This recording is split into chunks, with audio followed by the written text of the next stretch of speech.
Hello, my name is Jane Lindsay and I am the founder of Snapdragon Life and the Studio Club. Welcome to my studio. Except today that is not true. Well, the welcome is very, very true, but the studio bit isn't true. It is so cold here this week in Scotland that to try and work down in my studio is impossible. I think I'd just catch hypothermia. So instead I've brought all of my lights, my camera up to my house, and I'm going to show you how to do sustainable, very natural, very, very beautiful, but most importantly, stress-free table setting for Christmas. So the first thing is a tablecloth. I have very strong views about the way that Christmas is commercialised and everything becomes just something to consume, something to buy. And around about the 1990s, when all of this hyper-consumerism really got going in my generation, glossy magazines started to use table settings as a way of selling things. So they would do photographs of very beautiful, very elaborate tables, and everything would be, these plates are from this shop, these candles are from this shop, the flowers are from somewhere else. And it somehow seeped into general consciousness as though you needed to have something specifically Christmassy for your table. Whereas if you think about it, really what we're doing is we're welcoming people into our home. We want to create a nice special experience for them. But often, particularly at Christmas, this is, family and it's close friends, and it's going to be a wide range of ages. It's maybe people that you don't see that often. This isn't the time for ostentation. It's not the time for showing off. It's the time for creating comfort and welcome. And it's also a time that if you're doing the catering, it can be really, really stressful as it is. So anything that keeps it nice and simple is the way to go, I think. So, tablecloths. This is my tablecloth. It is a white sheet. It's quite a thick white sheet. It's got a couple of holes in it. It's got some rust stains down there. As a tablecloth, you never ever notice that. So that's the first thing. Get your tablecloth in and make sure, spend some time making sure that it is straight. Because if you set up all of your table and then you step back from it, you see that the tablecloth is squint. That's going to annoy you. So I start off with my sheet tablecloth, and then I have this runner. Now this is just a piece of fabric that I put right the way along the table. Now it is quite long because I cut it because if we have a lot of people here, we'll have 2 or 3 tables stuck together. And the great advantage of having a runner is that you can put it right the way along the tables, and it sort of gives the illusion that they are one table, even though they're kind of different widths and different heights. That it gives you structure. It also breaks up that tablecloth, so if you've got stains on your tablecloth, like my rust marks that are under here, you can't see them. It means that you know that your place settings are going to go this side and that side, and you know what space you have to deal with everything. Because Christmas, or any sort of family meal, is often something where space is at a premium. So if you think about it, Christmas meal, you're going to want a water jug on the table for people to help themselves. Maybe 2. For the people who aren't on water, you need a couple of bottles of wine there. You might want things like salt and pepper, candlesticks.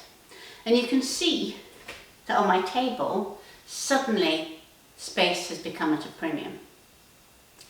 If you're wanting to have dishes on the table, you're going to be running out of space.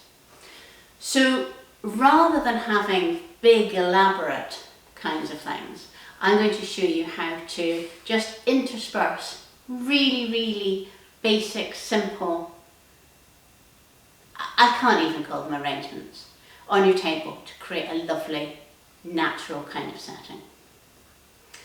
The other thing that I want to point out is that people are going to be down here. They're going to be sitting.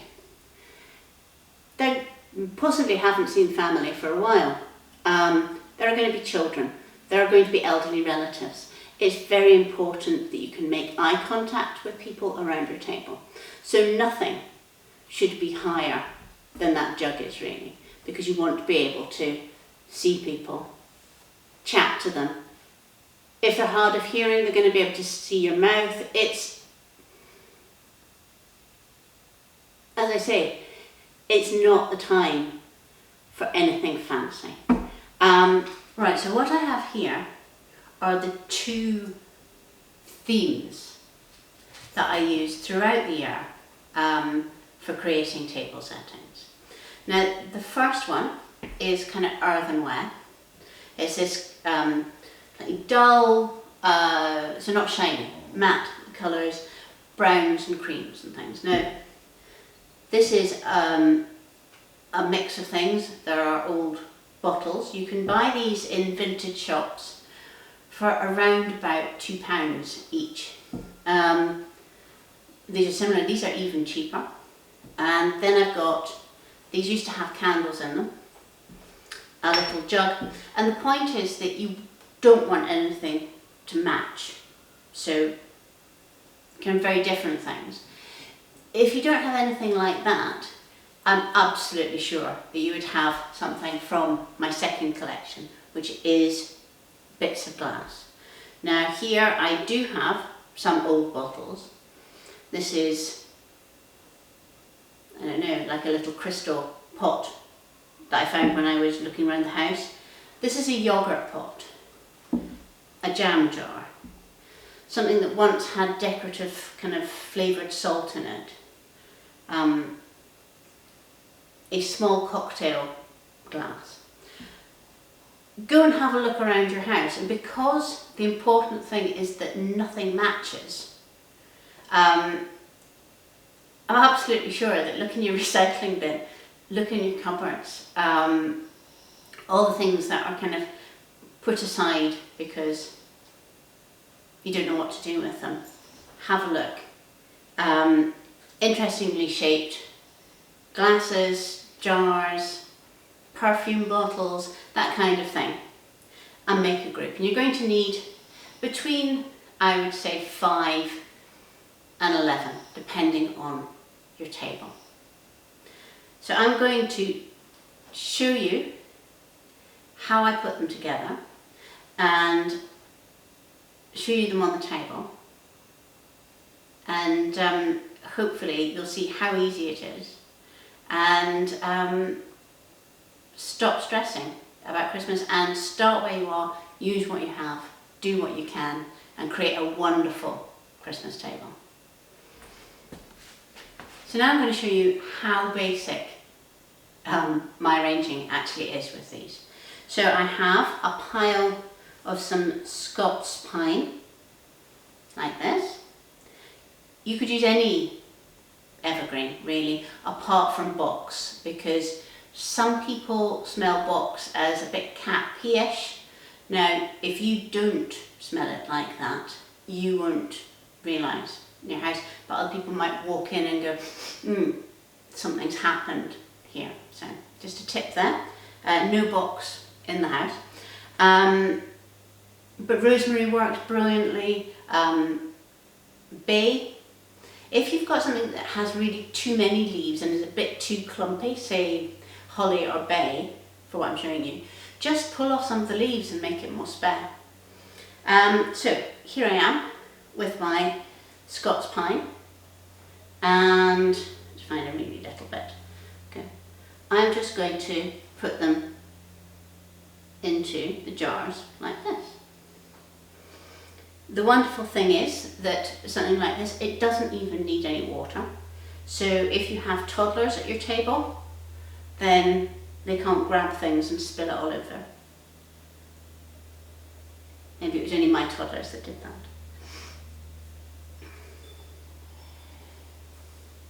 Right, so you can see quite how simple this is.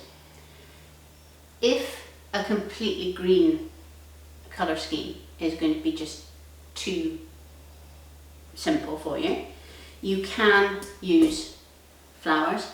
These are cyclamens from a pot plant, and I have just cut them off. You are going to have water if you use flowers. And then just thread one or two, okay, put one in there, into your jars. You probably wouldn't even need them right the way along the table. But if you have something like this, I would say cut your bits and hold them together like this, so that you can have them becoming that kind of shape. Pop them in. There we go. In the same way, a jam jar. Make your little bunch first.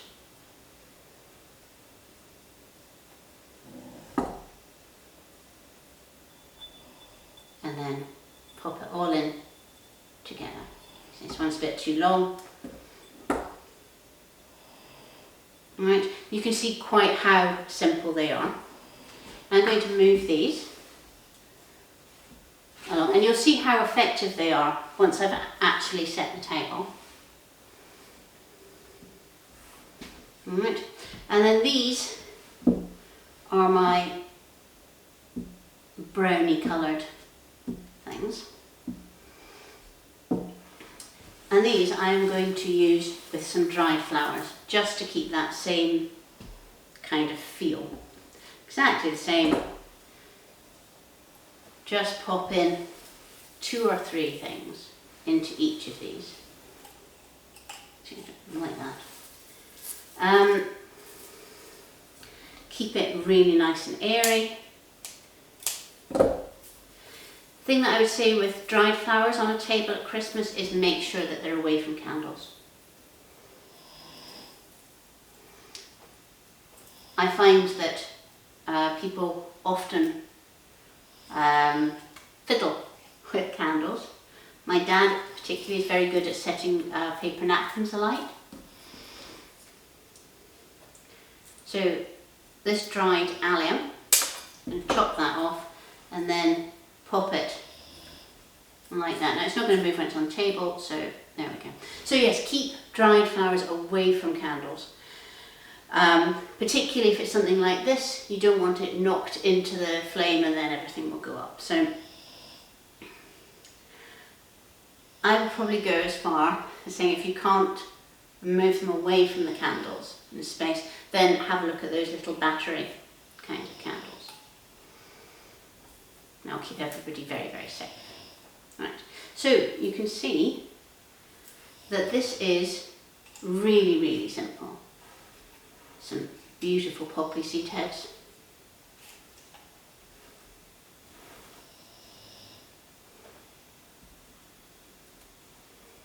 I'm going to put another allium like that